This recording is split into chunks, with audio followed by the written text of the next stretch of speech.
Hello everyone and welcome to my YouTube channel. Today I have another friend of mine. She will introduce herself. Yes, to introduce herself. Hi everyone, my name is Didi and I.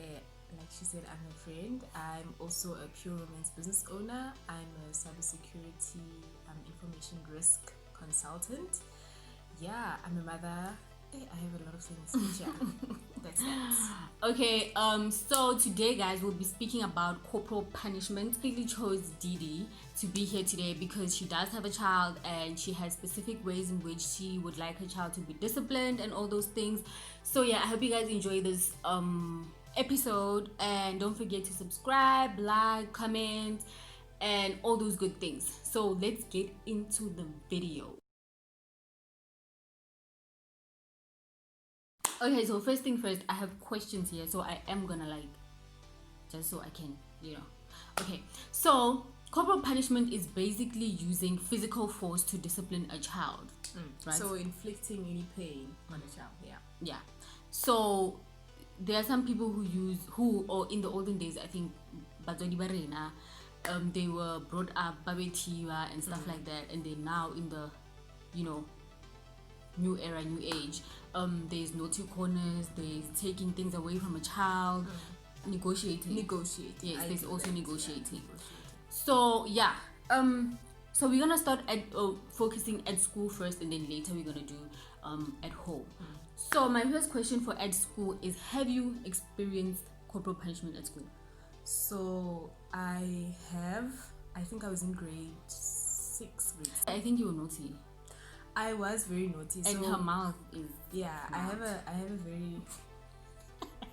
Yeah, but anyway, it was weird because it was the first time, and my teacher, I was good in school, so like my teacher, it was that first time, and I think I inflicted some sort of pain on him as well.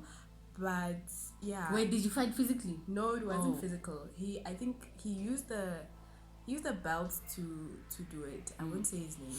Okay. But yeah, I think it was just once on the hand, and yeah, I made sure that never happened again. Yeah. But yeah, I have in that sense. Okay, so personally, I've never, I'm a good girl, I've never been to detention. I've never been to detention. I'm just a good girl, so no, I've never been hit at school by a teacher or anything. Were there any that sort of discipline at school, in your schools? I think in primary there was. Okay. But yeah, I think also, in primary there definitely was. But it wasn't a thing. Yeah. I think just some teachers did it because they thought they had arrived. But it wasn't a thing. Okay. Yeah. So how do you think it affects learners? Who let's say maybe they hit you in front of a class or whatever. How do you think it affects a learner? I think it's quite shameful and embarrassing, because I know a lot of fellow students, after that you just want to go to the corner and hide away.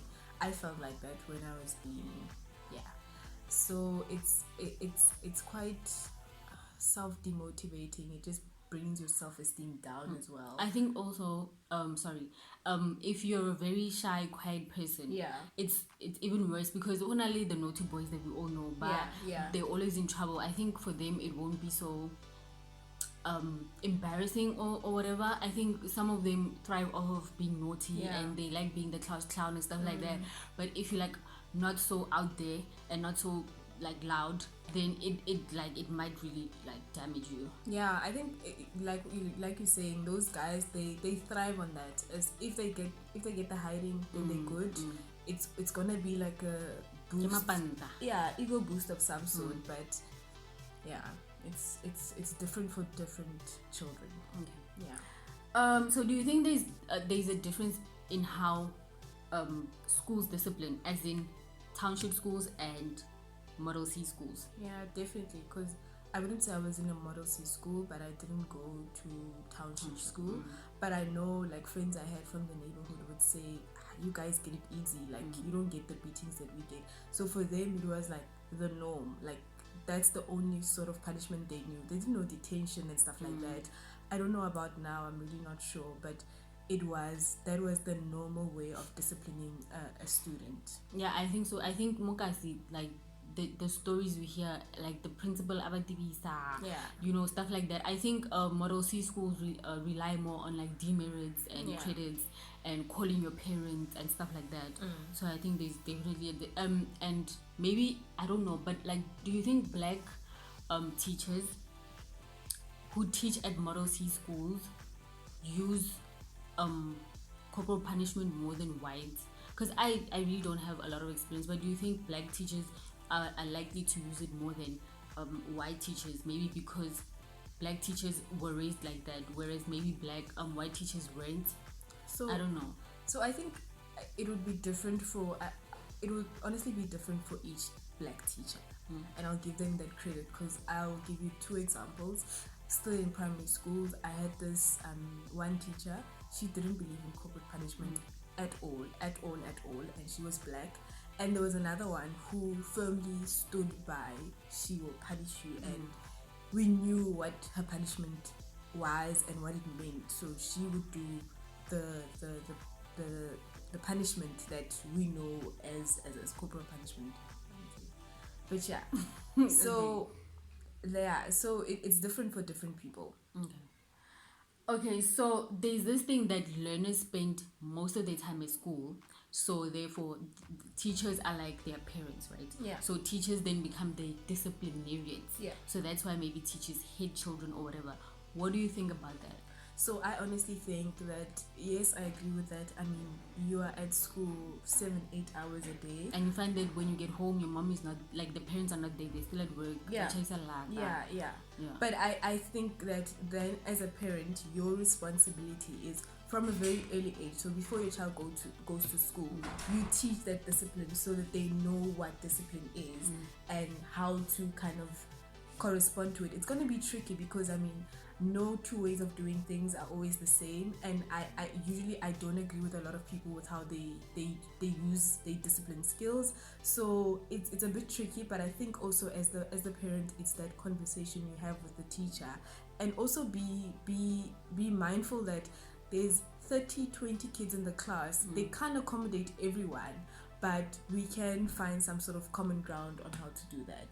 I think the way to bridge this would be like being a very active parent. Yeah. Like kali what meeting, the Yeah. parents meeting and whatnot. I think that would be a good way to like be heard. Yeah. And also tell teachers what you expect. Yeah, from and them also with your children. Not even just that, not being an active parent just at school, but being an active parent with your child, because then you'd know that, okay, my child experienced this and that, and he or she is not happy with that. Then you know how to kind of formally address it. Don't just always be that parent who goes to school and say, but you did XYZ. Be a solution provider and say, but okay, can we try this and this and that?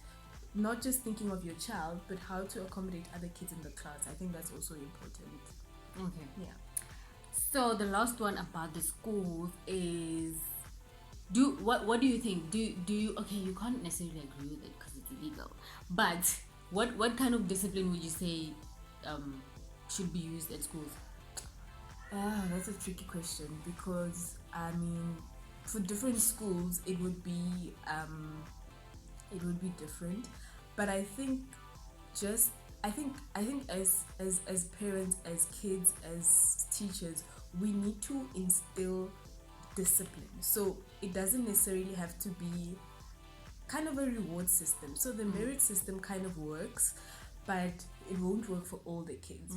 So I think just from that merit system, if it doesn't work, what else can we do? But obviously we don't go to corporate punishment, but what else can we do? Can we maybe sit down and talk with the parents and say, this is how we try to address this, it's not working out, what options do you guys have, what can you put on the table so that it works for everyone in the room? I think it's tricky to accommodate everyone with discipline, because there's really naughty kids, guys. My nephew, example, oh my gosh, like there's really naughty kids who, like, you don't need, like, nothing works. If you say you're gonna take away his phone, he'll be like, it's a year, like, what do you do? I know that, and I also have like a naughty nephew, but I think what I've learned with them is that I love kids, disclaimer, I love kids. So I've learned that different kids need like kind of different different ways on how you handle different situations with them. So I'll give you a practical example. My son, he's only turning 3 now. With him, I negotiate. So we negotiate, and I say, okay, if you don't do this, you're not gonna get your sweets. That he understands, that works for him. With my other nephew, I tell him, okay, go fetch new attitude outside, and then come back. And come back with a refreshed attitude. If it's not refreshed, he's gonna go back until he finds a refreshed one. You know, Naughty corner also works in that case. But what I'm saying is that you kind of learn and you customize that. But in a school environment, guys, with 30 kids, how are you going to do that? But some teachers are so good and they learn to do that. They know that, okay, with this child, he's so you kind of categorize it. This is the risk aspect in me coming out, but you say low, medium, and high, and you kind of categorize how you're gonna solve, how you're gonna discipline them in those 3 different categories. It might not apply to everyone, but at an overview level, then you have covered everyone. Okay. I was gonna say something. I was gonna say I have a problem with the negotiating. Like, with if you do this, then I'll give you a sweet. I don't like that in general in life, because I feel like you're only doing it to get the sweet. You're only listening to me to get your sweet. You're only respecting me to get your sweet. Yeah, I hear you. You know? I hear you, and it's I think that's when you need to kind of draw the line. So you don't negotiate everything. Some things you definitely don't negotiate. So I don't negotiate for him to greet, for example, a simple thing as greeting. I don't negotiate that. But if I want him to, I wouldn't not even pack his toys, because he has to do it. But there's certain things that you negotiate, and certain things it's not even negotiable. You must do it. It's kind of, yeah, I think it's just balancing out what do I negotiate and what don't I negotiate. Okay, guys. So we have kind of moved into the home environment. Yeah. So when it comes to being at home, what type of discipline did your parents use? My parents, they did say I was a naughty child, right? So my parents used, corporal punishment was my life. It was my life. Because of your mouth, though. My mouth. Everybody says my mouth. I'm a very opinionated person, guys. So I just make sure that my voice is heard. But I was too young for that, and I got corporal punishment in So which all method forms. do you think would have worked for you? I honestly, I don't think corporal punishment turned out bad for me. I don't believe in it, but I don't think it turned out bad for me. And I think also me being a parent, I kind of understand, because for me now, kind of going back and unlearning like what I need to do in form of discipline, I don't think my mother had that insight. I don't think she had. Corporal punishment was all she knew, basically. So I don't kind of blame her for it. But it was painful, and it was not nice at that point. But now I understand it was just discipline, and at that point kids don't understand that. That's the one thing that I hate about it, is that kids don't understand that you're just trying to discipline them. So for them it's like, but my mom is inflicting so much pain on me, and whereas she could be speaking to me, I feel like she could be speaking to me. But I mean, with my loud mouth speaking, and then I say, and then what? So it wouldn't have worked. But okay, so at my house it was corporal punishment as well, but you didn't get it because you were pretty too. Yes. I've only been hit once in my life, like Imagine. a real beating, and I was like, what? I think I was maybe grade 11, 12, because I came home. And then, my dad, that was the one time my dad hit me. And I wouldn't say it worked for obvious reasons. Because skills. No, I don't. I don't know what you're talking about. But for me, it doesn't work, hitting a child. But also, my mom is more of a talker, like, let's talk about it. So I don't know, like, I feel like it depends on the person, because if my mom talks to me about something, like a behavior, let's say, right, and I still do it anyway. I think my problem with corporal punishment especially is that it's a habit that you introduce into the household, that this, in order, it's so the reward system. Okay, you're saying that in order for me to pack my stuff, I know I'm going to get a reward. But in order for me to just behave in jail, I'm going to get a beating. So if I don't greet, I'm going to. So you create that kind of. It's a negative. Yeah, it's a negative repercussion. Yeah. When you're older and somebody doesn't greet you, you're like, okay, what do you think of first? You think of what you know, and that's some sort of corporal punishment. And yeah, it creates an abusive system with some people. Okay. Yeah. So you already said when you prefer naughty corners. Yeah, I don't prefer corporal. I will be honest, it does happen where you get very irritated and you feel like you get to that okay age. So when, let's say you get to a stage where you want to hit the child, right? What do you do? Like, do you just spank them? What I get out. I think I'm like that. I think my out. discipline is that I'm very strict, right, as a human being. Yeah. So when my nephew hears me and now I'm serious, he gets frightened by that, and the minute I approach him, then it's game over, because I just think I use a threatening, like, Yeah. I give off this energy that I will do something to you, but I won't do something to you. But yeah, that's, I think I threaten. Yes. I don't know. I think corporal punishment also, I think the different facets of it have not been kind of cut off properly. So it might be, but I'm not too sure. Yeah, I think I threaten. Like, I just give you a demeanor that I'm not happy with what you're doing. Yeah. So yeah. So do you discipline your family members' children? I do. Like I said, I love kids. So whenever we have something and it requires discipline, I will discipline your kids. So if you're bringing your kids in my space, understand that they will be disciplined. But I do have like a very cautious approach to it. So if we're not like close, like my in-laws, then you don't. yo, hi girl, no, you don't play like that. Because I was about to ask you, let's say we're at my house, right? Yeah. And your child does something and I want to discipline them, but maybe I go straight to hitting them instead of talking to them like you talk to him, right? So would that be a problem? Like, would we have a problem with the fact that I hit your child? Disciplining him? We wouldn't have a problem, but we would definitely have a discussion. So I would let you know right there and there. Obviously not in front of the kid. I'll let you know that is not my approach. But I want to understand why you're doing that, and I'll explain to you that my child is not used to that. So just to get that conversation flowing, so it doesn't happen again. Because that's my problem. I think before I was a mother, even I let those things slide, but now I'm like, we speak up and we discuss it. We can't just let things, because that's the way you do it, doesn't mean it's right. And all the kids in my family, most kids in my family that know me, knows that Money Didi doesn't hit kids.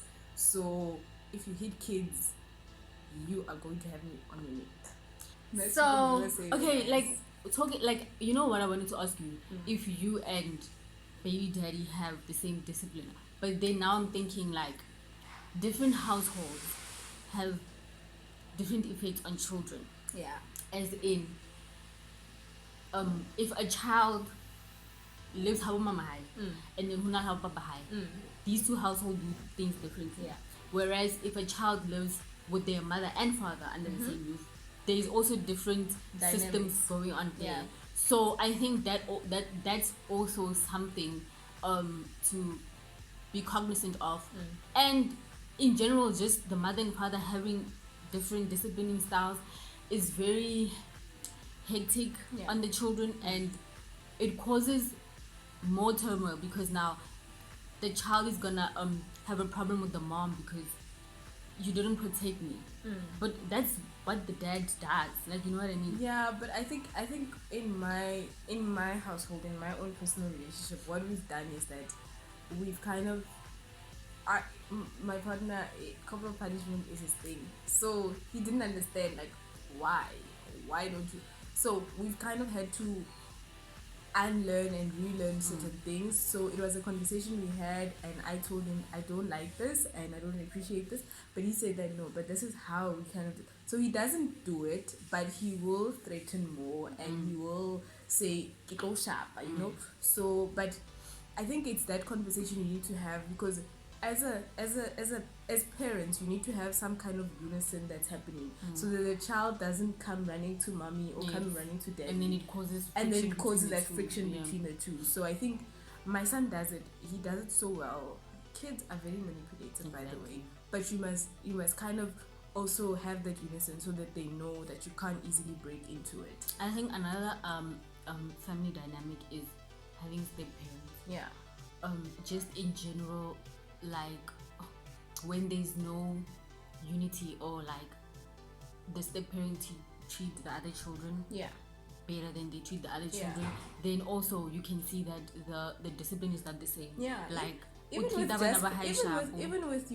not just your step parents, even with your parents, some parents are like that, where they just, it's those kids, those ones get special treatment and stuff like that.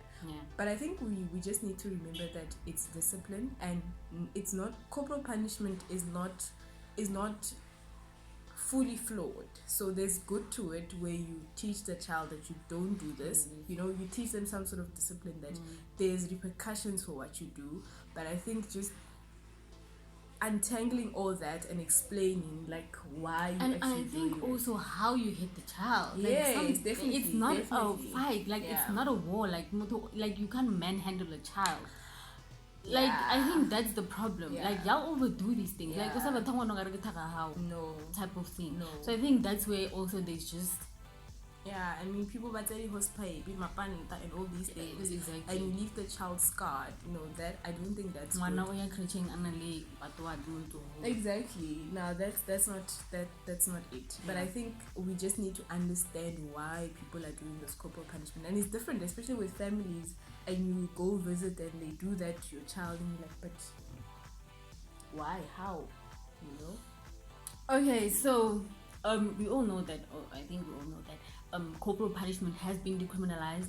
So why do you think it was decriminalized? So I think because it was decriminalized, I think in 95. So I think from my own judgment, looking at apartheid, South Africa, and what happened, I think we were trying to kind of move from the violent behavior that was the segregation and everything. So we were trying to move to like a clean slate, so to say. So moving into the new South Africa. So I think that violence behavior almost was like, let's rid of that and try to create new solutions.